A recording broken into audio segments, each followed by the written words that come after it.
Derisa Guludene yaleka abaana abasoba mu 20 era nga yabazaala mu bakyala ab'enjawulo.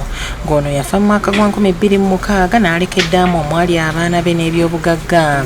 Nga mu bbanga lya wiiki 2 zokka nga Guludene amaze okufa, Dr. Kefa Kiwanuka nga yembaka w'ekitundu kino mu Paalamenti avaayo n'ategeeza nga bwe yagula ekimu ku bitundu ku ttaka ly'omugenzi kyokka ng'endagaano ze yalaga bamulekwa bagitankana ne bamuwakanya. Tugezezaako ensonga zino tuzitambulize mu mateeka, tuleme kumenya mateeka, naye birabika bigenda kutusukkako.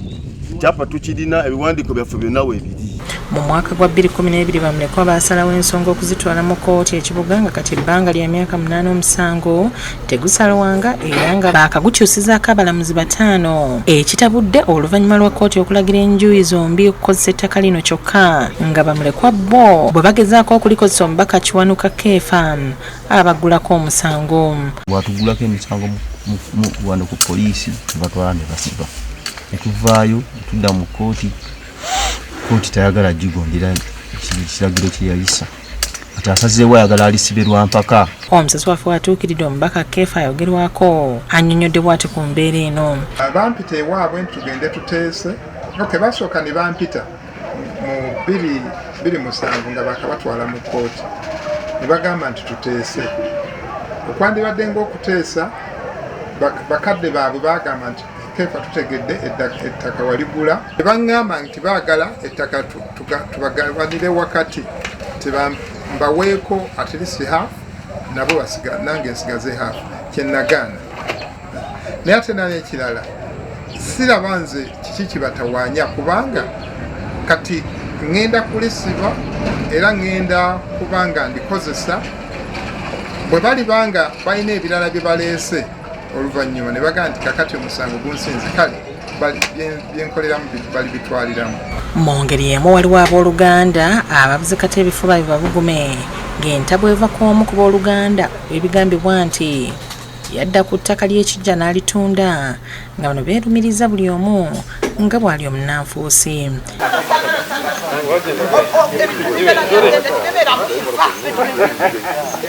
Netegereza zensonzaamu 5 sirumu. Embeera eno ebadde ku kyalo Kitukulwe mu munisipaali y'Ekira mu Wakiso mu lukiiko olukubiziddwa ssentebe w'ekyalo Fred Mukasa oluvannyuma lw'enjuyi zombi okwekubira enduulu mu kakiiko ke nga balaga obutali bumativu.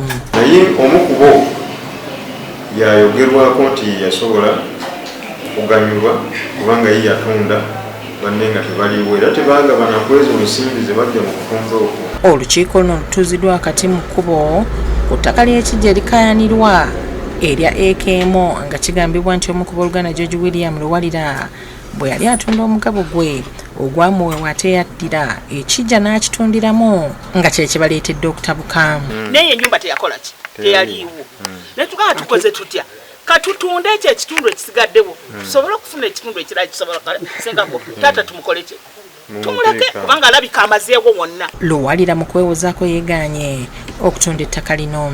Embuga ey'ekijja esigalewo n'omuti ogwo gwa byabuwangwa gusigale omuti ogwo n'ekijja mbiwe ekyapa ekitongole nga tekiri mu mannya ga Luwalira nga Luwalira.